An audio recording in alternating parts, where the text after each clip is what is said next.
Një prej momenteve më të rëndësishme të historisë së Shqipërisë, ndoshta momenti më i rëndësishëm që lidhet me shtetin shqiptar, i ka rënjët eksaktësisht në këtë shtëpi këtu.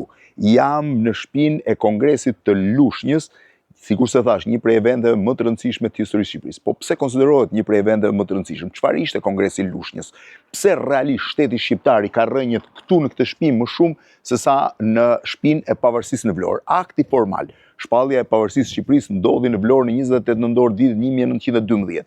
Po në kuptimin e administrimit territorial të Shqipërisë, pavarësia e Vlorës dhe qeveria e Vlorës nuk arriti të kontrollonte më shumë se sa një territor që lidhej nga fundi i Fierit dhe deri në qafën e Llogaras, me pak shtesa në drejtim të lumit Vlorës dhe Tepelenës, ndërkohë që Shqipëria e Veriut ishte e pushtuar nga Serbia, Shqipëria e Jugut ishte e pushtuar nga Greqia, ndërkohë filloi lufta edhe Princ Vidi nuk arriti ta unifikojë territorin e tij, filloi lufta e parë botërore, Shqipëria u pushtua nga fuqitë ndërluftuese, një pjesë ishte Austro-Hungaria në veri, italianët dhe francezët në jug, dhe në vitin 1918 Shqipëria doli me një sër pikpyetjesh jo të vogla lidhur me ekzistencën e saj.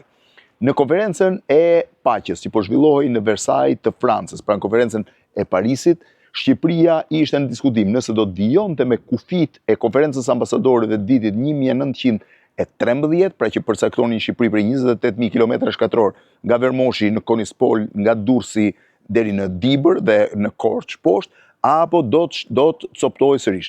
Grekët kërkonin Korçën dhe Gjirokastrën, madje trupat franceze e mbanin të pushtuar këtë zonë dhe grekët prisnin që t'hynin. Jugoslavia tentonte Shkodrën dhe një pjesë të zonës së Bajramcullit të sotëm dhe të Dibrës.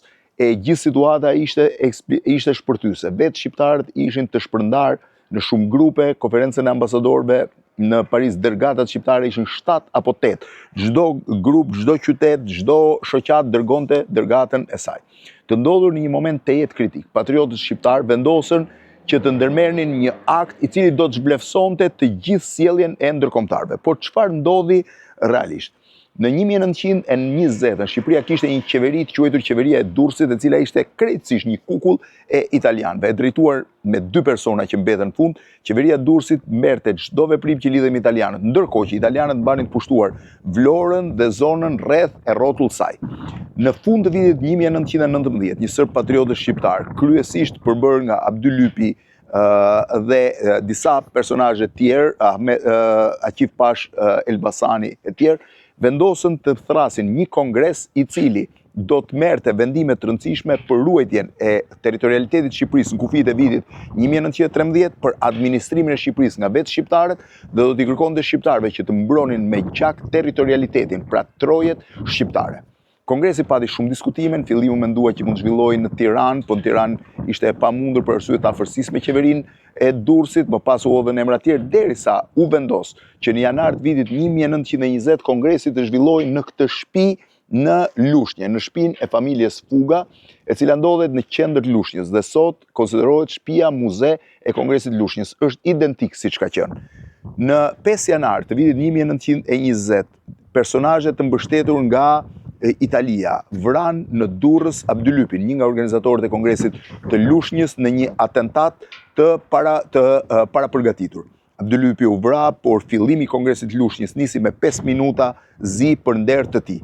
Në 21 janar, pothuajse përfaqësues nga të gjitha trojet shqiptare u mblodhën në Lushnjë. Problemi ishte që ata nuk kishin ende quorum, pra numrin e nevojshëm në bazë të numrit përfaqësuesve dhe personave që ishin prezent në Lushnjë, nuk kishin një quorum të asaj se çfarë duhet bënin, se si duhet të hapnin konferencën.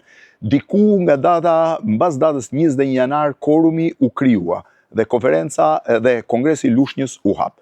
Vendimet e Kongresit të Lushnjës ishin të jashtëzakonshme. E para, ajo zhvlerësoi qeverinë e Durrësit.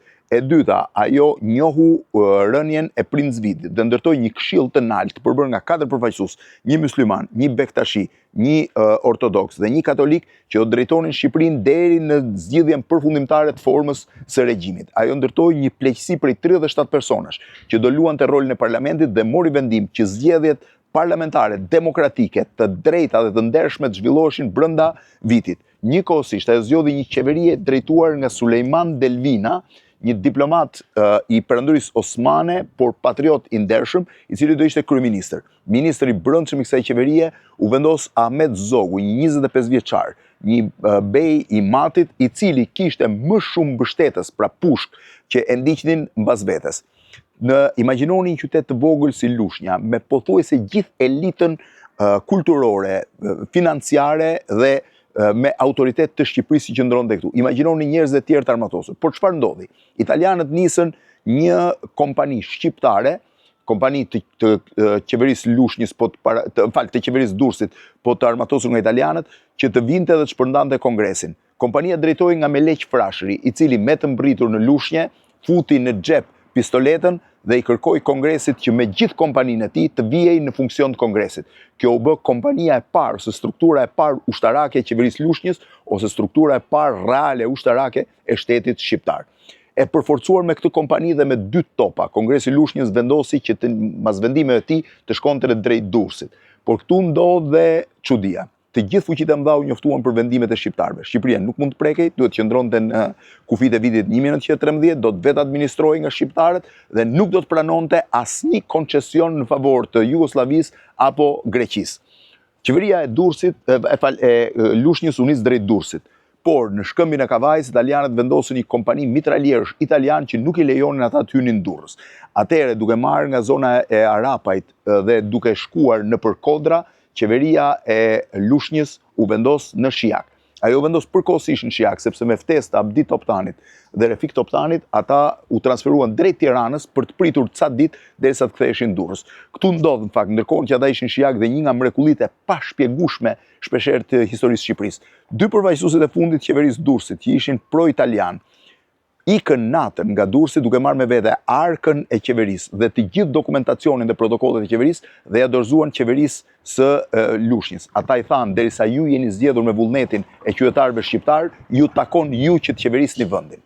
Ahmet Zogu me një trup u nis në veri për të shpartalluar forcat e Alush Lojes, i cili tentonte të bashkonte Shkodrën me Jugoslavët. Ndërkohë Pandeli Evangeli me një tjetër forcë ushtarake shkoi dhe mori Korçën. U deshën më pak se sa 6 muaj që qeveria e Lushnjës të kontrollonte krejtësisht territorin e Shqipërisë dhe njëkohësisht stabilizonte një qeveri në Tiranë, të organizonte zgjedhjet e reja në vitin 1921 dhe pas në vitin 1923, të ndërtonte një parlament funksional dhe t'i tregonte të gjithë botës se shqiptarët e kishin tashmë seriozisht administrimin e vendit tyre. Kongresi i Lushnjës është momenti më i rëndësishëm në historinë e Shqipërisë, sepse është ai që realisht krijoi shtetin shqiptar dhe është një nga rastet e rralla dhe unike në historinë e shqiptarëve që shqiptarët vetë vendosën të organizohen dhe të mos lejojnë që të huaj të kenë në dorë fatin e tyre. Në këtë shtëpi, pra, që në mos gaboj ka qenë Kaso Fugës, u mbajt Kongresi i Lushnjës.